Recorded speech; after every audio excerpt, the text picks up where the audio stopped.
내가 직접 만지지 않았는데도 불구하고 단순히 영상을 촬영했다는 것만으로 구속이 되는가?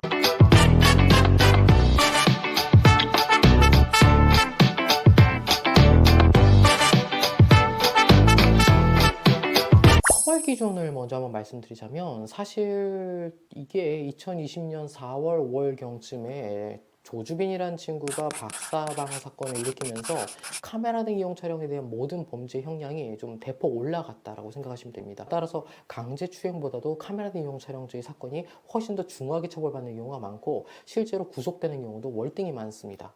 또한 신상 정보에 대한 등록뿐만 아니라 주변 사람들에게 내 신상에 대한 정보, 그러니까 내가 어떤 범죄를 저질렀고 지금 어디 살고 있으며 몇 동 몇 호에 살고 있는지까지 알려주는 그런 정보 공개에 대한 부분도 같이 구형이 되고 있고, 사안에 따라서는 법원 역시도 그 부분을 받아들여서 같이 공개 고지를 선고하고 있기도 합니다. 또한 아동이나 청소년 혹은 장애인을 대상으로 한 범죄였을 경우에는 전자발찌에 대한 부분이라든지 혹은 취업제한 부분들도 같이 선고가 되고 구형이 되고 있는 실정이라 할 것입니다. 내가 직접 만지지 않았는데도 불구하고 단순히 영상을 촬영했다는 것만으로 구속이 되는가? 나는 직접적인 피해를 준 건 아닌데 저 사람도 정확히 알지는 못했을 텐데 라는 부분이 억울할 수는 있을 거라고 생각을 합니다. 하지만 반대로 관점을 돌려보면은 그냥 한 번의 일회성 만짐이나 이런 거면 정신적인 충격이나 신체적인 타격도 분명히 있지만, 지금처럼 영상을 촬영해서 이게 유포되거나 혹은 이 영상 자체가 남아서 어딘가 돌아다닌다고 하면은 이 사람은 평생을 갖다가 내야 되기 때문에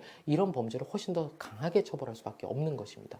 그럼에도 불구하고 자신이 직접적으로 피해자한테 피해를 입히는 게 아니다 보니까 어떻게 보면 죄의식이 생각보다 많이 적었다는 것 자체도 이 범죄가 되게 양산되고 있는 가장 큰 문제라 할 것입니다. 더 중요한 거는 이게 구속을 정말 염두에 둔 사건 중에서 성관계 영상을 촬영하시는 분들이 있어요. 연인들끼리 촬영을 하다가 유흥으로 촬영하는 경우도 있고요.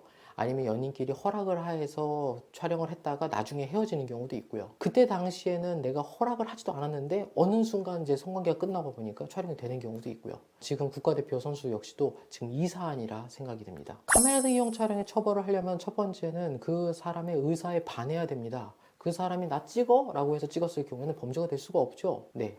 두 번째, 그 사람의 의사에 반하는 것 외에도 그 사람의 신체를 촬영해야 됩니다. 그 사람의 뭐 신발을 촬영했거나 옷가지를 촬영했을 경우에는 어떤 성적 수치심을 느낄 수 있는 그런 신체 부위도 아니고 물건도 아니기 때문에 그런 부분은 사실상 카메라 이용 촬영죄에서 처벌할 수는 없습니다. 많은 사람들이 생각하는 것 중에서 카메라 등 이용 촬영죄 미수에 대한 부분이 있는지 여부도 궁금해 하시는데, 사실상 카메라 이용 촬영도 미수죄에 대한 처벌 규정이 있습니다. 실제로 제가 촬영하지 않았는데 이걸 처벌을 할 수가 있습니까? 라고 해서 예전 같은 경우는 실제 휴대폰에 촬영한 내용이 없다고 하면은 많이들 이제 불기소가 낸다든지 처벌을 하지 못하는 경우들이 있었습니다. 하지만 판례들이 점점 이제 많이 나오기 시작하면서부터 실제로 카메라 영상을 켰었고 그때 그 영상을 촬영하려는 시도를 했었다는 부분들이 입증이 되면서 이 부분에 대해서는 명백하게 미수에 해당한다라고 해서 그 미수죄 처벌 규정에 따라서 처벌을 하고 있는 실정입니다. 차이가 있다면 물론 기수, 그러니까 범죄를 진짜 실제로 행했던 것과 미수, 범죄를 실행했지만 결과를 완성하지 못했던 거, 이에 대해서 결과를 완성하지 못한 거를 좀 약하게 처벌해야 되는 거 아니야? 마땅합니다. 그리고 그렇게 할 수 있습니다. 하지만 실제 법조문을 보면은 그냥 감경할 수 있다, 그러니까 임의적으로만 할 수 있다라고 표현되어 있을 뿐이지 똑같이 처벌해도 상관이 없어요. 따라서 기수와 미수에 대해서 크게 구분하지 않고 이런 범죄 자체를 안 하시는 게 더 중요합니다. 카메라 등 이용 촬영에서 어떻게 좀 선처를 받아야 되냐, 무엇보다도 실제로 피해자가 있다면 그 피해자의 용서를 바라는 게 가장 중요합니다. 당사자들께서 용서를 구하고 잘못됐다고 얘기해야 되는 건 판사님도 검사님도 경찰도 아닙니다. 단순히 그 피해자, 정말 피해를 받은 피해자한테 제대로 된 용서를 구하고 제대로 된 사과를 하고 제대로 된 용서를 받는 게 가장 중요하고요. 두 번째, 선처를 받고자 한다면 자신이 이와 같은 범죄를 다시 저지르지 않겠다는 재범 위험성을 확실히 막아야 합니다. 재범 위험성이란 뭐냐 하면은 카메라 이용 촬영 사건 같은 경우는 원체 재범률이 높아요. 실제로 촬영했던 분이 또 다시 촬영해가지고 다시 들어오는 경우도 많고, 저한테 이제 최종적으로 6번째 촬영을 했다가 이제 결국에는 어쩔 수 없이 구속이 됐었던 분도 있었는데, 본인 스스로가 알아요. 이게 구속이 되는 범죄고 지금까지 마지막으로 선처다라는 거를 본인 스스로 아는데 그게 순간적으로 통제나 조절이 안 되는지 계속해서 재범을 저지르는 경우가 너무 많습니다. 이거는 경찰도 알고 검사도 알고 판사님도 알고 계세요. 희한하게 카메라용 촬영죄에서는 재범 가능성이 높다라는 사실에 대해서, 따라서 카메라용 촬영죄는 재범 가능성이 없다라는 걸 어떻게 입증할 수 있는지가 제일 중요합니다. 본인의 반성문이라든지 탄원서라든지 이런 거는 뉴스 검색을 금방 해봐도 아시겠지만, 네이버에다 대검찰청 반성문 아니면 대법원 반성문 이런 것만 쳐봐도 기사들이 엄청나게 뜨는 걸 볼 수 있어요. 성범죄에 있어서 반성문이나 탄원서는 받아들이지 않는다라는 거. 그럼 내가 다시 이와 같은 범죄를 저지르지 않을 것입니다라는 걸 어떻게 입증할 것이냐? 재범 위험성 판단입니다. 이 사람이 범죄 심리학적으로 또한 이유 때문에 이런 범죄를 저질렀고, 그 이유를 갖다 어떻게 해소를 할 것이며, 혹은 해소하지 않는다고 하면 정말 충동이었다는 걸 어떻게 입증할 건지, 이런 재범 위험성에 대한 자료를 정확하게 만드는 것이 무척이나 중요하다 할 것입니다. 그리고 법률사무소님께는 이 부분에 특화되어서 이런 부분을 그래프 혹은 통계표로 만들어서 제출하는 거에 도움을 줄 수 있습니다.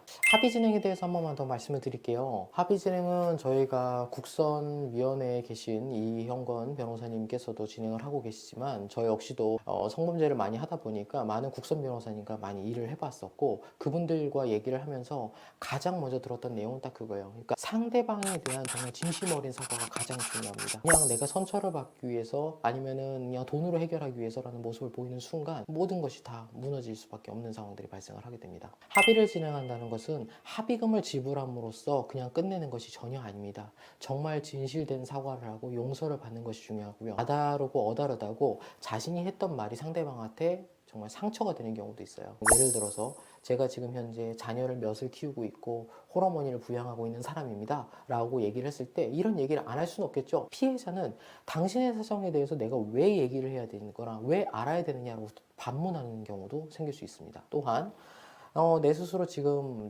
공무원을 하고 있는데, 혹은 내가 지금 선생님을 하고 있는데 등등의 사안 때문에 이번 한 번만 기회를 주시지 않는다면 제가 이 직장을 잃을 수도 있습니다 라는 취지로 얘기하는 경우도 있습니다. 그런데 피해자 입장에서는 당신은 그런 행동을 하거나 하는 걸 봤을 때 그 직역을, 그 직장을 가지시면 안 되는 사람인 것 같은데요 라고 또 생각하실 수도 있거든요.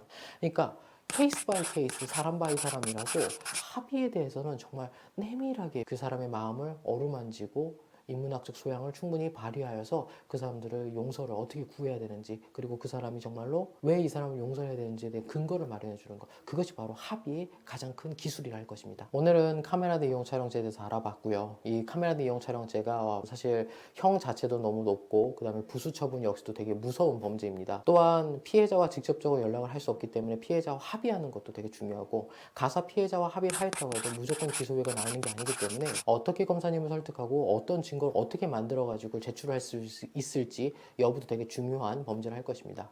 성범죄를 갖다가 많이 한 회사일수록 이런 객관적인 증거 자료를 어떻게 수집하고 만드는지에 대해서 가장 크게 고민하고 생각을 하고 있습니다. 변호사가 가장 필요한 범죄 중에 하나가 성범죄입니다. 그 중에서도 가장 중요한 범죄가 카메라 이용 촬영 범죄일 수도 있고요. 지금 단 한 번의 실수를 하셨을 수도 있고요. 혹은 내가 피해자가 되셨을 수도 있습니다. 이런 부분에 대해서 너무 혼자서 고민하거나 힘들어하지 마시고 연락을 하셔서 저희와 함께 같이 사건을 잘 정리해 보시기를 권유드리도록 하겠습니다. 오늘은 국가대표 축구 선수에 대한 이야기로 시작을 해서 카메라 이용 촬영죄에 대한 전반적인 내용을 확인해 보았습니다.